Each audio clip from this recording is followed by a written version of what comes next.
ورحمة الله وبركاته. إن الحمد لله نحمده ونستعينه ونستغفره ونؤمن به ونتوكل عليه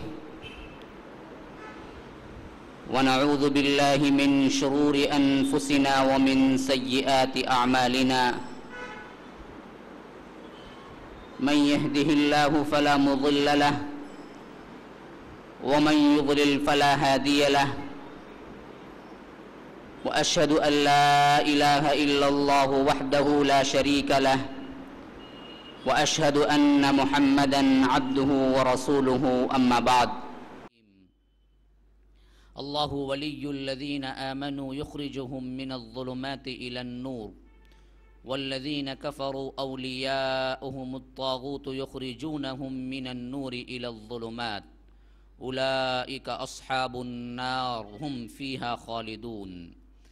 اللهم أرنا الحق حقا وارزقنا اتباعه وأرنا الباطل باطلا وارزقنا اجتنابه.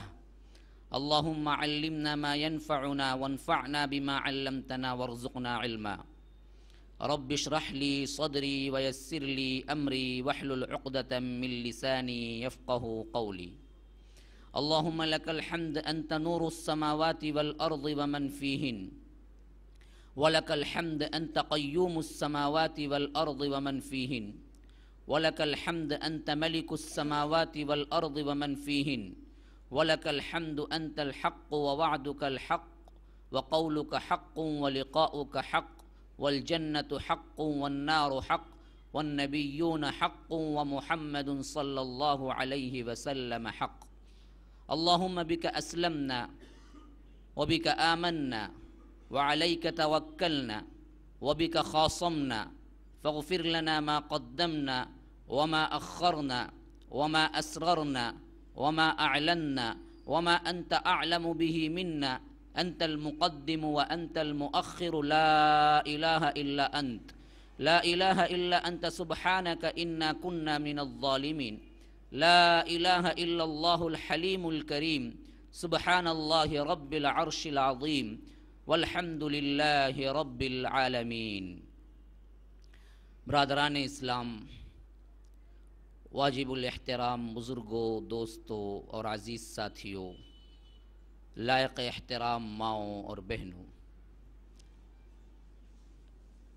حدیث قدسی کا جو ایمان افروز سلسلہ آپ لوگوں کے سامنے جاری ہے، اس میں ہم نے اس حدیث کا مطالعہ کیا تھا جو حضرت ابو ہریرہ روایت کرتے ہیں اور امام بخاری رحمہ اللہ نے جس کو اپنے کتاب میں درج کیا ہے کہ عن ابی ہریرہ رضی اللہ عنہ قال قال رسول اللہ صلی اللہ علیہ وسلم ان اللہ عز وجل قال من عادى لي وليا فقد آذنته بالحرب من عادى لي وليا فقد آذنته بالحرب وما تقرب إلي عبدي بشيء أحب إلي مما افترضته عليه وما يزال عبدي يتقرب إلي بالنوافل حتى أحبه فإذا أحببته كنت سمعه الذي يسمع به وبصره الذي يبصر به ويده التي يبطش بها ورجله التي يمشي بها وإن سألني لأعطينه ولئن استعاذني لأعيذنه وما ترددت من شيء أنا فاعله ترددي عن نفس عبد المؤمن يكره الموت وأنا أكره مساءته. ابو ہریرہ کی روایت ہے، اللہ کے رسول صلی اللہ علیہ وسلم نے فرمایا، اللہ عز و جل فرماتا ہے، ان اللہ تبارک و تعالی عز و جل قال من عادى لي وليا فقد آذنته بالحرب. جو کوئی میرے ولی کو تکلیف دے گا میں اس کے لیے جنگ کا اعلان کر دیتا. من عادى لي وليا فقد آذنته بالحرب وما تقرب الی عبدی بشیء احب الی مما افترضته علیہ، بندہ قربت کا مقام اس کے ذریعے کسی اور چیز سے حاصل نہیں کر سکتا کہ وہ فرائض کی ادائیگی میں لگا رہے۔ جتنے فرائض کے آپ مکمل طور پر ادائیگی کریں گے اسی طرح اللہ تعالیٰ کا قرب آپ کے لیے بڑھتا چلا جائے گا۔ وما تقرب الی عبدی بشیء احب الی مما افترضته علیہ وما یزال عبدی بشیء وما یزال عبدی بالنوافل حتی احبہ، یہاں تک کہ بندہ ان فرائض کی ادائیگی کے بعد نوافل ادا کرتا چلا جاتا ہے کہ حتیٰ کہ میں اس سے محبت کرنے لگتا ہوں۔ فَإِذَا أَحْبَبْتُهُ، جب میں اس سے محبت کرنے لگتا ہوں، كُنْتُ سَمْعَهُ الَّذِي يَسْمَعُ بِهِ، اس کا کان بن جاتا ہوں جس سے وہ سنتا ہے، وَبَصَرَهُ الَّذِي يَبْصِرُ بِهِ، اس کی آنکھ بن جاتا ہوں جس سے وہ دیکھتا ہے، وَيَدَهُ الَّتِي يَبْطِشُ بِهَا، اس کا ہاتھ بن جاتا ہوں جس سے وہ پکڑتا ہے، وَرِجْلَهُ الَّتِي يَمْشِي بِهَا، اس کا پاؤں بن جاتا ہوں جس سے وہ چلتا ہے، وَإِن سَأَلَنِي لَأُعْطِيَنَّهُ، اگر وہ کوئی مانگتا ہے، کوئی سوال کرتا ہے، کچھ پوچھتا ہے تو ہم عطا کر دیتے ہیں، وَلَئِنِ اسْتَعَاذَنِي لَأُعِيذَنَّهُ، اگر وہ کسی سے پناہ طلب کرتا ہے، کسی معاملے میں پناہ مانگتا ہے تو ہم پناہ دے دیتے ہیں۔ وَمَا تَرَدَّدْتُ عَنْ شَيْءٍ أَنَا فَاعِلُهُ، میں کسی چیز میں تردد، اللہ اللہ اللہ، میں کسی چیز میں تردد کہتے ہیں، کسے کہتے ہیں؟ ہچکچاہٹ ہونا، آگے پیچھے ایک کرنا ہے یا نہیں کرنا ہے، اس پہ جو بندے کا اختیار ہوتا ہے، سوچ، اسے کہتے ہیں تردد۔ وَمَا تَرَدَّدْتُ عَن نَفْسِي أَنَا فَاعِلُهُ، ترددی عن نفس عبد المؤمن يكره الموت، مجھے کسی اور کام میں اتنی زیادہ تردد یا ایک طرح کی تکلیف نہیں ہوتی جس طرح اس بندے کی روح کو قبض کرتے ہوئے ہوتی ہے، کیونکہ وہ موت نہیں چاہتا۔ وَأَنَا أَكْرَهُ مَسَاءَتَهُ، اور میں اس کی جو چاہت نہیں ہے اس کام کو کرنے کے لیے مجھے تکلیف ہوتی ہے۔ بندہ نہیں چاہتا ہے، وَأَنَا أَكْرَهُ مَسَاءَتَهُ، اور میں کراہت کرتا ہوں میں اس کے لیے تکلیف دوں سے۔ یہ جو حدیث قدسی ہے جسے امام بخاری نے روایت کیا ہے، اس کے پہلے بند کی ہم نے تشریح دیکھی تھی کہ من عادی لی ولیا فقد آذنتہ بالحرب، کہ جو کوئی میرے ولی کے لیے تکلیف کا باعث بنتا ہے یا تکلیف کے لیے انہیں راہیں فراہم کرتا ہے، ایذا دیتا ہے، یاد رکھ لیجئے خواہ وہ بندہ دیکھنے میں کتنا ضعیف کیوں نہ ہو، کتنا فقیر کیوں نہ ہو، کتنا معمولی درجے کے دنیا کے اندر ہو، لیکن خدا کے نزدیک اللہ تبارک و تعالی کے ہاں اتنا بلند مرتبہ ہو جاتا ہے کہ اللہ کہتا ہے کہ میں اس کے لیے جنگ کا اعلان کر دیتا ہوں۔ ان لوگوں کو ڈرنا چاہیے جو سمجھتے ہیں کہ علماء جو دین کے کام میں لگے ہوئے ہیں یہ دراصل حقارت کے لوگ ہیں، یا حقارت کرتے ہیں، یا ہنسی مذاق اڑاتے ہیں، یا لان تان کرتے ہیں۔ یاد رکھ لیجئے یہ لان تان، یہ ہنسی مذاق دراصل اللہ تعالی کے پاس یہ جنگ کا یہ اعلان ہے، جس کے لیے اللہ تعالی جنگ کا اعلان کر دے پھر اس کی بدبختی کی کوئی اور انتہا ہو سکتی ہے۔ اللہ کسی کے لیے جنگ کا اعلان کر دے تو پھر اس کی زندگی بن سکتی ہے، اس کی زندگی کے اندر اچھائی آ سکتی ہے۔ یاد رکھ لیجئے اسی وجہ سے اللہ تعالیٰ نے کہا کہ آذنتہ بالحرب۔ آذنتہ بالحرب کیا مطلب؟ اعلنتہ بالحرب۔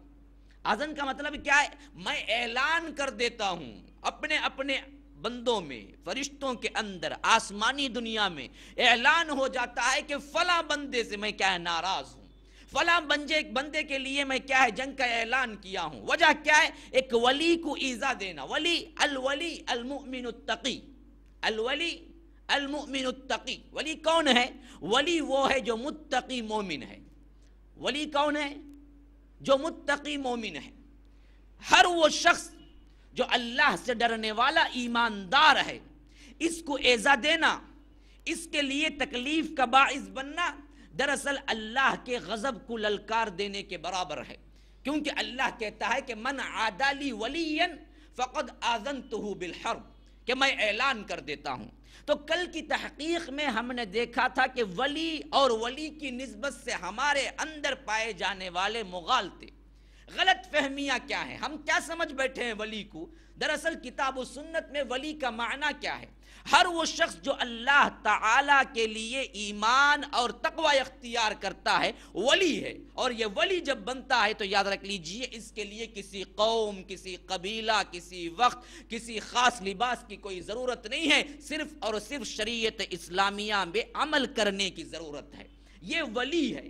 اور ولی جب بنتا ہے تو اللہ تعالیٰ گارنٹی دیتا ہے کہ نہ اس کو کوئی خوف ہے نہ رنج ہے، دنیا میں بھی ہم اس کی حفاظت کرتے ہیں، آخرت میں بھی کرتے ہیں۔ اللہ تعالیٰ نے جس ولی کے صفات کو بتایا ہے اس کے لیے کوئی شخصیت، کوئی تحدید، کوئی وقت کی ضرورت نہیں ہے۔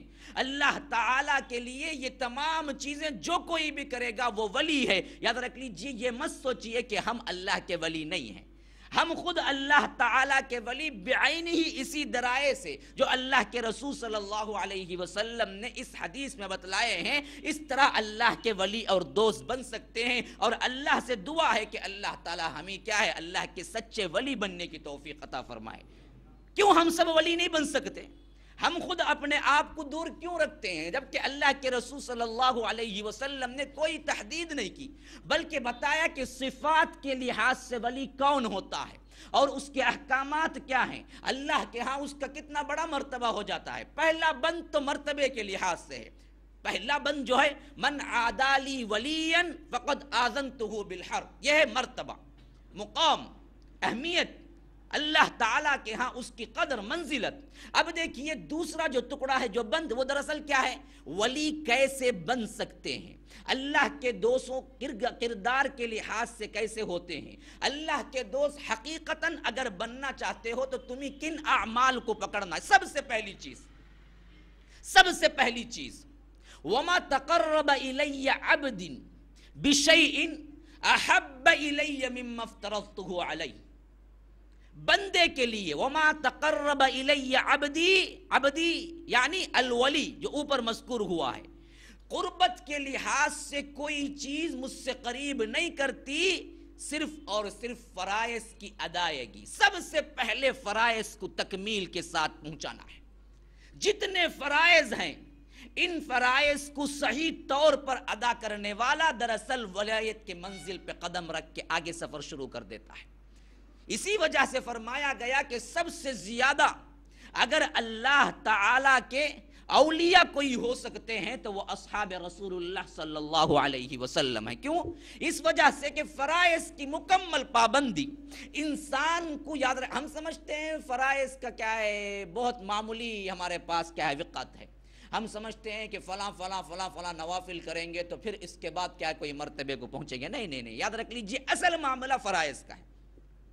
ہمارے پاس ولیوں کے لیے جو کردار ہے وہ کیا ہے، فرائض کو تو کلی چھوڑ دیتے ہیں، نوافل میں لگے رہتے ہیں۔ سب سے پہلی چیز فرائض ہے۔ فرائض کسی کے مکمل نہیں ہے تو پھر کیا ہے، نوافل فائدہ نہیں دیتے۔ ہاں، فرائض مکمل یا فرائض کی مکمل ادائیگی کے بعد نوافل کے لیے آتے ہیں تو یاد رکھ لیجئے اللہ تعالیٰ پوچھتا ہے قیامت کے دن نامہ اعمال لکھنے والے فرشتوں سے، فرائض مکمل ہیں، ناقص ہیں؟ اللہ کہتا ہے کوئی نفل ہے؟